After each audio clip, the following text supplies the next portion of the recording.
All right, so my first travels are gonna be in Kenya and Ethiopia. I'm so looking forward going to Kenya to reconnect with some of our existing relationships. Tangani, this is where we started first carbonic maceration. And over the years, we have been concentrating on a very clean profiles of carbonic maceration process. So we're looking forward adding some more different colors and different layers to these coffees. We've done some experiments. I cannot wait to taste these coffees and hopefully approve them and share them with a lot of people. I'm also heading to Maguta Estate, David Maguta, cannot wait to see him. We've done a lot of work over the last 2 years, a lot of emails, a lot of Zoom calls, a lot of WhatsApp chats. So I cannot wait to see him, hug him, and actually have that really nice personal connection with him to see what other things we can do and develop. Also looking forward spending some more time with our friends, Martin Shabaya, and so many amazing coffee producers in Kenya, where we can hopefully bring some more new exotic and rare and exciting varietals that we all love about Kenyans. Ethiopia is my next trip, and Ethiopia is going to be really exciting. I'll be spending some time in Afka, getting to really see what is happening in Ethiopia. As we all know, Ethiopian coffees we all love, but lately, in my opinion, they have been a little bit up and down. So I want to be spending quite a bit of time there to really understand inconsistencies, also to work with our partners to minimize these inconsistencies, select amazing coffees for us, for Pio and Ona, and also approve some of our carbonic maceration process coffees, supernaturals, visit stations. Ethiopians are always fun, but there's a lot of travels, and often in space of 10 to 15 days that I'm looking to spend there, there's about probably 6 to 8 hours driving in a car. So I'm not looking forward to seeing my back hurt, but it's actually it's a part of the challenge. So February is going to be pretty hectic month. Actually in January as well. Yes, I'm going to be in January in Fiji. Up until 6 months ago, I actually did not know that coffee grows in Fiji. But now I've been lucky enough to be introduced to the coffees there. So I'm looking forward spending some time with the locals, going to the forest, looking for these coffees, seeing what they are. I have no idea what they are. And hopefully finding something new. So it's going to be a great adventure, several days hunting, hiking, discovering coffees, and hopefully we find something cool and interesting to share with everyone. So February is going to be a very exciting month. As soon as I'm back from my travels in Africa, we'll have the opportunity to watch and support competitors in barista competition. So yes, we will have Australian barista, brewers, and latte art competition. And when we have this competition, it's always madhouse in our company. We have a beautiful training room with a bit of spectators, so all of us are there to support our team. We watch their presentations, we taste their coffees, we listen to their presentations over and over and over again, but I think this time really brings us together. It gives us that competitive spirit, it allows innovation within the company to go to the next level, and we are so lucky that we're going to be able to taste some of the most amazing coffees that our team has been working with for a very long time and sharing it firstly with us, and hopefully with the judges and everyone else in the Melbourne competition. So really looking forward for that. After Australian Barista competition, it's going to be exciting and it's going to be very Sasha style. So I'm traveling to Central America, but I don't know where I'm going to go first. I don't know how long I'm going to stay in each country, and I have no idea exactly how things are going to work out. It is going to be insane. Days will be intense, possibly capping 50, 100, 150 coffees a day, possibly being in a car 3, 4, 6, 7 hours. I remember a couple of years ago when I was going from Nicaragua to El Salvador, I ended up in Guatemala by accident, but that worked out okay.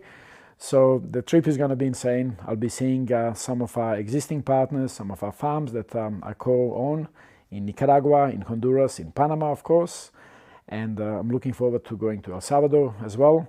And again, working with our very long relationship partners that we have been together for 5, 10, 12 years, collaborating with them, processing some coffees, because we will still have a harvest in some of the parts in Central America on our farm in Honduras, of course, Aris Estate, and a few other ones.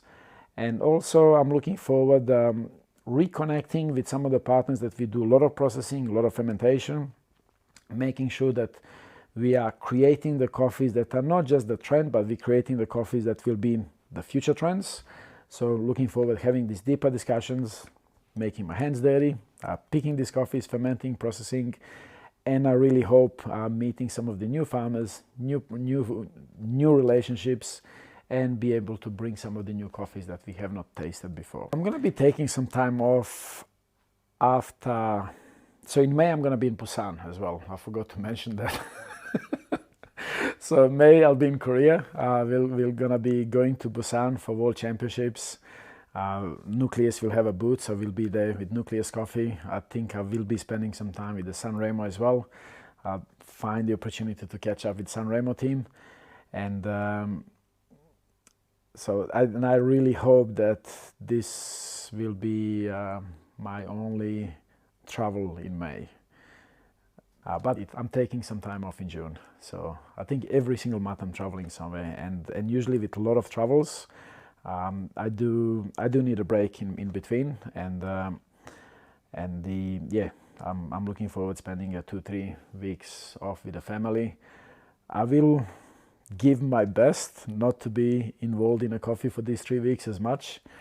But knowing that there's so many amazing people in Serbia and Croatia and Bosnia and Montenegro as well now that I've met, and Macedonia too, that I'm gonna be during June, July holidays, I am sure that I'm gonna be meeting some new people that are whether the cafe owners or the roasters as well, connecting with them, sharing the stories about the coffees and having a laugh. So after holidays, I'm gonna be traveling to South America. Coffee harvest in most of the countries in South America is June, July, August. So being there in September, it's just after the harvest. I'll have the opportunity to cup, taste so many coffees from so many of these countries. I'll be heading to Colombia, Brazil, Ecuador, Peru, Bolivia. I'm really, really hoping that Betty will go with me to one of these one or at least two of these coffee trips. Because I'll have definitely fatigue from so much travel, being away from family for so long. So I'm gonna need to work really hard to convince her to travel with me. So some of the support from you would be helpful as well, if we can convince her to be with me. So that way I can spend a little bit more time on the farms, and I'll have opportunity to look for a lot more better coffees. And so overall, 2024 seems like it's gonna be crazy year. And it definitely will be. And in the past, I remember 2016, 2017, I've traveled 220 days in 2016 and 230 days in 2017, being overseas, without really looking after myself. And I remember Betty would pick me up from the airport from being away for 2-3 weeks on the origin trips, and she's waiting me for the airport, and she's already booked appointment with the GP to see me because I need some sort of antibiotics because I was consistently sick. So by looking after myself, I think number one, I think I'll be able to really make this memorable, enjoyable year, to have some of these travels, to be with the family as well. My son Alex, he loves traveling on a farm, so I'll make sure that during the school holidays he can join me. You're gonna help me to convince Betty to travel with me 1 or 2 trips as well, so that we can keep that balance, that I'm not always on my own, and I'm spending that time with the loved ones, and I'm doing what I love as well. But in the same time, I had a big year resolution that I need to work less. And I think many of us in the coffee industry, because we love our work so much and we are workaholics, we work in hospitality, we sometimes we don't have a boundaries and we lose that balance. Like I did in 2023, I think I worked Saturday and Sundays, I worked nights, and some days I've actually, would be on a laptop 10 o'clock p.m. and actually 6 o'clock in the morning still be on a laptop without sleeping all night. So I spent quite a bit of time on my holidays thinking how to do this in the best way, how to work, have a discipline, how to be more organized, and even though it's going to be hectic here, I'll be using my time to eat well, to train, to continue doing my jumps. Hopefully you will enjoy my jumps in 2024 as well, to book the hotels with the gym facilities, etc. So I make sure I have time for myself and for the family as well. So this is where this longer holidays like in June are really important. We'll be taking the at least 4 or 5 day breaks every 3 months, so we have that extra family time. And I can have that recovery plan. So I'm not actually, when I fly back to Australia, I'm not going to see my GP first, but I'm actually spending some healthy time with the family and the kids, and of course with Yona family too. So I cannot wait to get it all started and enjoy it every day and every month.